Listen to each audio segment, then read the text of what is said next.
नमस्कार मित्रों। आज हम सुनने वाले हैं तेरी रंग में रंगी सीजन 2 का भाग 32। वर्तिका की आंख हल्की सी धूप के साथ खुली। उसने पाया कि वह बिस्तर पर ऋषभ की शर्ट पहने लेटी हुई है। उसकी नज़र जैसे ही बगल में बैठकर कुछ करते हुए ऋषभ पर पड़ी, वह हैरानी से चीख पड़ी, आप ये क्या कर रहे हैं? वर्तिका लगभग उछल कर बैठ गई। ऋषभ ने उसे एक पल को देखा, मुस्कुराया और नाखून काटने वाला नेल कटर दिखाते हुए बोला, तुम्हारे नाखून काट रहा हूँ। वर्तिका ने गुस्से से उसकी ओर देखा, फिर अपने खूबसूरत नाखूनों पर नज़र डाली। ये कैसे बेरहम आदमी हैं आप? मेरे इतने खूबसूरत नाखूनों का कत्ल क्यों कर रहे हैं? ऋषभ ने उसके मासूम गुस्से को नज़रअंदाज करते हुए कहा, देखो वर्तिका, कल रात जो हुआ वो आखिरी बार नहीं था। अब तो ये सब अक्सर होगा, लेकिन हर बार अपनी पीठ पर तुम्हारे नाखूनों के निशान सहना मेरे बस की बात नहीं, इसलिए प्रिकॉशन लेना ज़रूरी है। वर्तिका कुछ पल के लिए समझ ही नहीं पाई। उसने हैरानी से पूछा, क्या मतलब?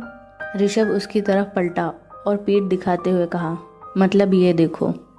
जैसे ही उसने ऋषभ की पीठ देखी, उसकी आंखें हैरानी से बड़ी हो गई। ऋषभ की पूरी पीठ पर लाल निशान थे, कहीं गहरे कहीं हल्के। उसे तुरंत समझ आ गया। ऋषभ ने पीछे पलटकर वर्तिका के हैरान चेहरे को देखा और अपनी बात जारी रखी, तुम बेड पर बहुत वाइल्ड हो वर्तिका। यह सुनकर वर्तिका का चेहरा शर्म से लाल हो गया। उसने नज़रें झुका ली। ऋषभ शरारत भरे लहजे में बोला, वैसे अब मैं थोड़ा डरने लगा हूँ। तुमने मेरी पीठ का जो हाल किया है वो दोबारा नहीं झेल सकता, और तुम्हें देखकर तो ऐसा लग रहा था जैसे तुम बहुत जोश में हो, पर कुछ ही देर में तुम थक गई। मुझे तुमसे ऐसी उम्मीद नहीं थी। वर्तिका चुपचाप सिर झुकाए उसकी बातें सुनती रही।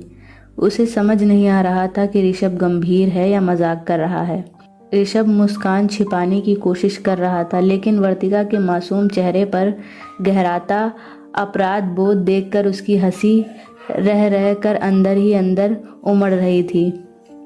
कुछ पलों की खामोशी के बाद वर्तिका की आंखों से आंसू बहने लगे। वह सुबकते हुए बोली, मुझे माफ़ कर दीजिए, मैं आपको खुश नहीं कर पाई। क्या अब आप मेरे पास नहीं आएंगे? प्लीज़ मुझसे नाराज़ मत होइए। अगली बार मैं पूरा ध्यान रखूंगी, प्रॉमिस। यह सुनकर ऋषभ का दिल पिघल गया। वह जल्दी से उसके करीब आया, उसके आंसू पोंछते हुए बोला, अरे मेरा बच्चा, मैं तो मजाक कर रहा था, तुम तो सच में रोने लगी। और किसने कहा कि तुमने मुझे खुश नहीं किया? कल की रात मेरे लिए बहुत यादगार थी। सच कहूँ तो मुझे तुम पर प्यार और गर्व दोनों है।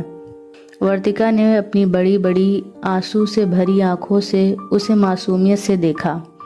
ऋषभ उसकी आंखों में झांकते हुए मुस्कुराया और बोला, मैंने नाखून बस इसीलिए काटे क्योंकि हम यहाँ कुछ दिन और रुकने वाले हैं, और मैं अपनी पीठ को और निशान लगाने से बचा रहा हूँ, बस इसीलिए। ऋषभ की आवाज़ सुनते ही वर्तिका शर्म से लाल हो गई। उसने सिर झुका लिया और हल्की मुस्कान के साथ उसके सीने से लग गई। ऋषभ ने प्यार से उसकी पीठ थपथपाते हुए कहा, तुम्हें देखकर हर दिन मुझे फिर से तुमसे प्यार हो जाता है, लेकिन याद रखना, अगली बार थोड़ा कम वाइल्ड रहना, वरना मेरी पीठ का बीमा करवाना पड़ेगा। वर्तिका ने शर्माते हुए उसकी ओर देखा और हल्के से मुस्कुराकर उसके सीने पर एक मुक्का मार दिया। उस पल की नज़ाकत में ऋषभ ने उसे अपने बाहों में कस लिया और दोनों खिलखिलाकर हंस पड़े। दूसरी तरफ ऋषिका अपने कैबिन में उदास बैठी थी।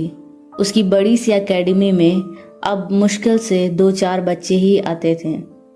कई पुराने स्टूडेंट दूसरी एकेडमी चले गए थे और एकेडमी में पसरा सन्नाटा उसे भीतर तक बेचैन कर रहा।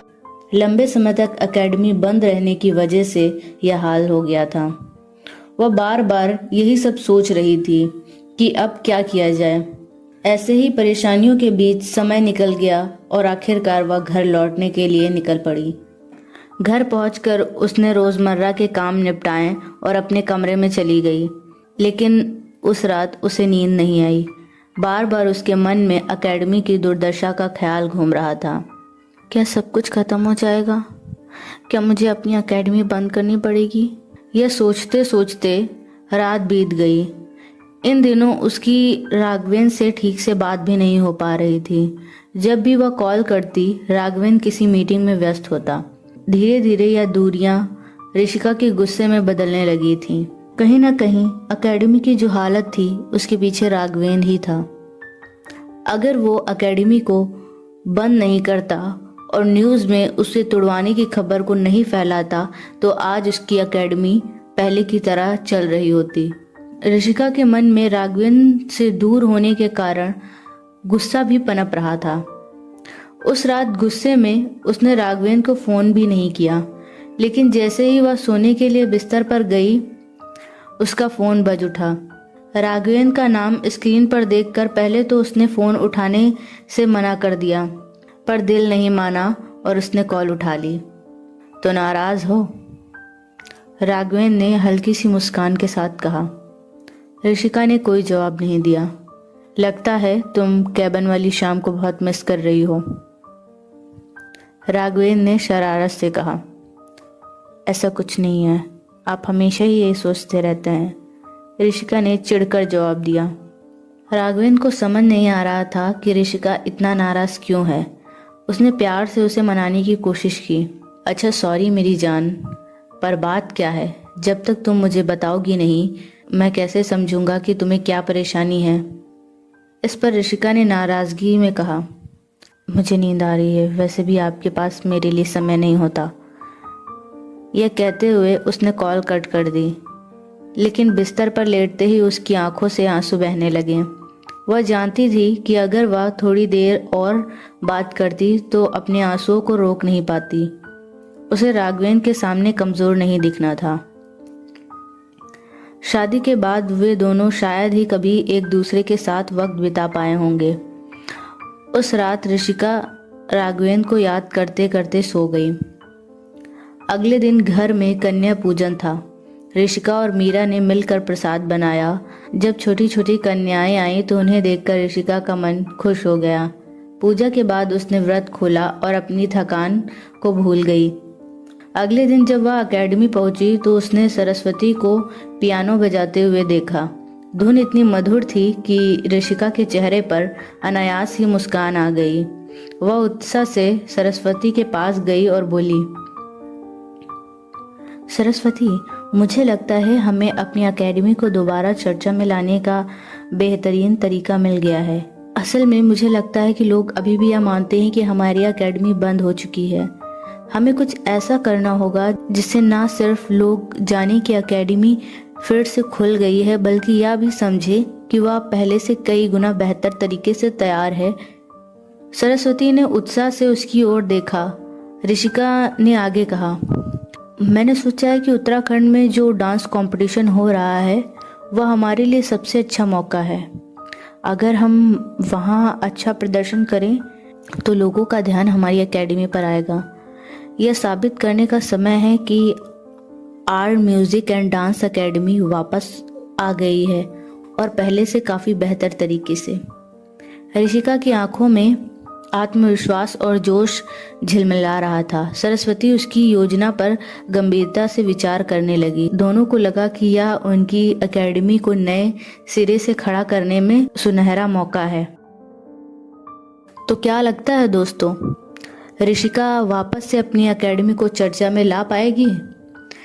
क्या राघवेन और ऋषिका के बीच की ये दूरियां किसी मुसीबत का अंदेशा है? जानने के लिए हमारी इस कहानी को सुनते रहिए। मिलते हैं इसके नेक्स्ट चैप्टर में।